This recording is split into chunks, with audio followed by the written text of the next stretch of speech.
Our presentation consists of an analysis of the Northern St. Petersburg community, presented by Rebecca Lenham, Jennifer Wright, and Yadira Sierra.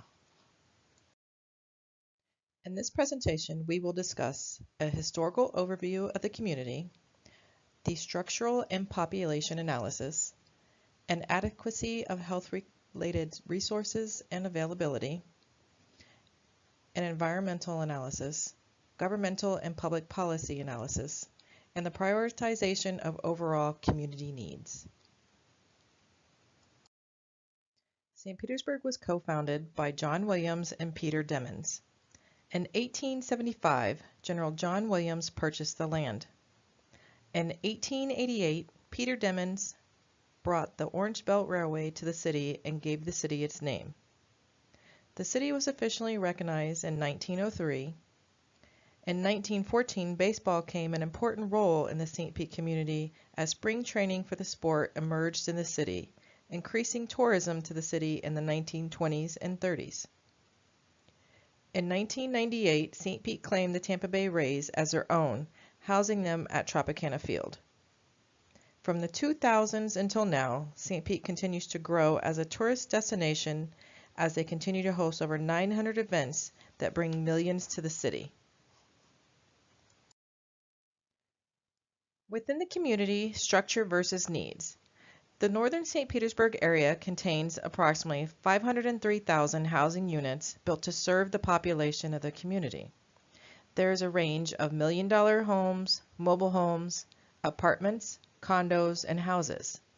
Pricing ranges for those who can afford the more luxurious homes to those who need a cheaper and more sensible option. There are organizations that aid with housing to the homeless. Some issues within the structure of the community are, while there is a multitude of units provided for living capacity, there is a surplus of homes that are vacant, approximately 87,000 units. Vacant buildings lead to rundown looks of neighborhoods, increased homeless congregating, and increased drug activity. The population of the community statistics. 23.9% of the total population is age 60 or older. 66.5% total population is white. 58.3% of the total population is employed. 30.2% of the total population has an associate or baccalaureate degree.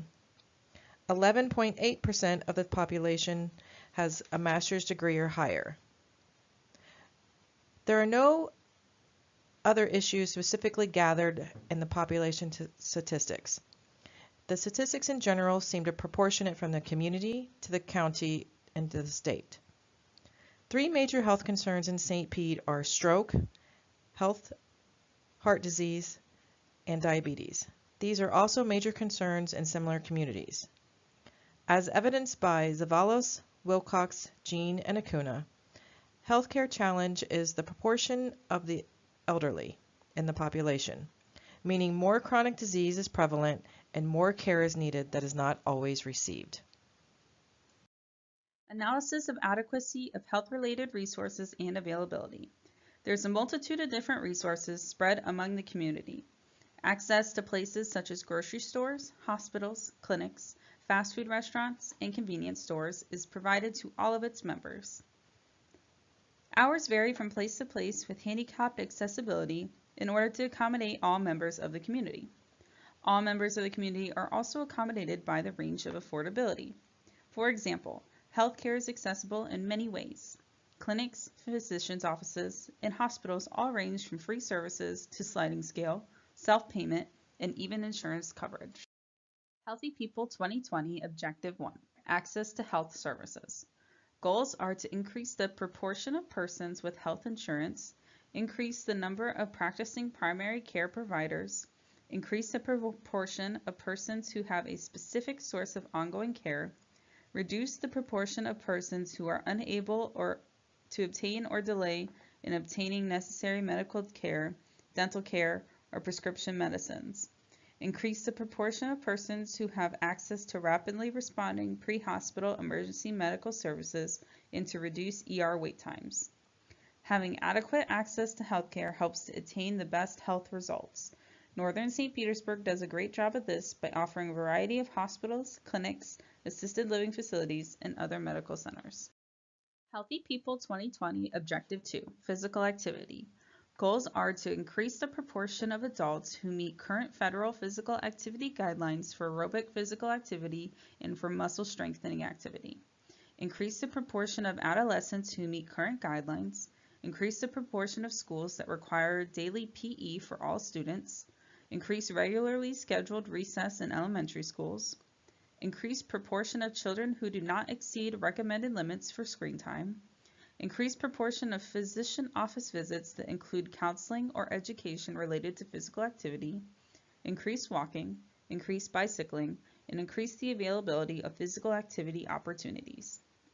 Regular activity helps to improve both quality of life as well as overall health and lowering risks of certain disease processes. Northern St. Pete displays positive health behaviors related to physical activity. For example, multiple gyms as well as walkers and joggers were observed during the windshield survey. Healthy People 2020 Objective 3, Tobacco Use.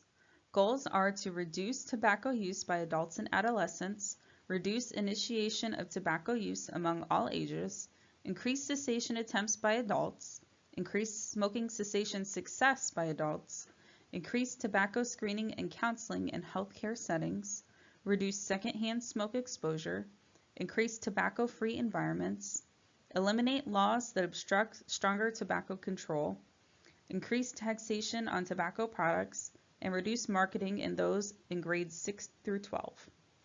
Tobacco use is the largest preventable cause of death and disease in the United States. Northern St. Pete, as well as other communities, could improve their efforts in the fight against tobacco use. It is evident by window observation that the unhealthy habit of smoking is prominent in this community. Environmental analysis.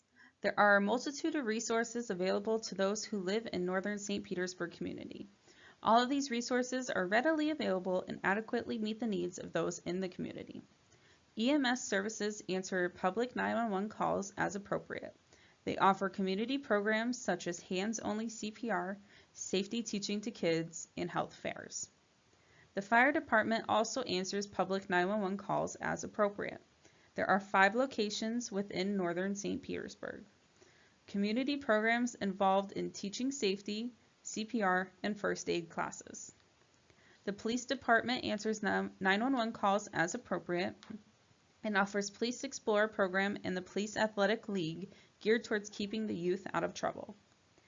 Parks and recreation centers include Short Acre Recreation Center, Willis S. Johns Recreation Center, Fossil Park, Sawgrass Lake Park, Kenneth City Hall, Short Acres Mini Park, and Walter Fuller Recreation Park and Dog Park. The biggest issue related to environmental concern is environmental waste. Environmental waste is a problem in most communities, and Northern St. Petersburg is no exception. Examples of environmentally hazardous facilities include the plastics dump, water treatment plant, and Duke Energy. Analysis of governmental and public policy, economic and political functioning. St. Petersburg is run by Mayor Rick Kreisman and the Deputy Mayor and City Administrator Dr. Kanika Tomalin. Additionally, there is a City Council who is also involved in the political functioning of the city. Community officials are accessible by email, telephone, or by contacting their administrative and legislative aides. Community meetings seem to be empty as far as public attendance. Attendees are typically those who are being recognized, speaking, or members of the City Council, unless there is a specific issue at hand that brings the community members to the meeting. Meetings are recorded and posted on the St. Petersburg website and may be accessed at a later date for those who would like to stay up to date with community information but may not be able to attend meetings. The general budget for the city covers many aspects related to the community. There are funds that are allocated for general purposes and reserves, water resources, sanitation debt, non-operational special revenue funds, special revenue funds, other enterprise funds, as well as stormwater. The members of the City Council also make up the members of other community committees. This presents an issue as there is a blockage of diversity among community leadership throughout different programs. Some of the community problems are heart disease and stroke. Heart disease is prevalent in 2,601 persons per 100,000 population. Stroke is prevalent in 521 persons per 100,000 population. Diabetes. Diabetes is prevalent in 355 persons per 100,000 population. All are ranked in the leading causes of death in the northern St. Petersburg community. An increased prevalence of elderly population leads to an increased incidence of diabetes, heart disease, and stroke within the community. Injury and violence prevention. In a 4-month time span, the St. Petersburg Police Department responded to a total of 4 homicide calls, 369 violence calls, and 221 aggravated assault calls. Substance abuse. Drug deals done in the open, increased homeless population, vacant properties, all of which increase the prevalence of substance abuse. Sexually transmitted diseases. 3,327 persons are affected per 100,000 population. Immunization education. Education of vaccine preventable diseases, especially for the immunocompromised, as vaccines help to maintain quality health. In conclusion, the community of North St. Petersburg has adequate health care resources and parks. It has a wide range of socio-economic status. However, this community has a lot to improve upon to meet their Healthy People 2020 objectives.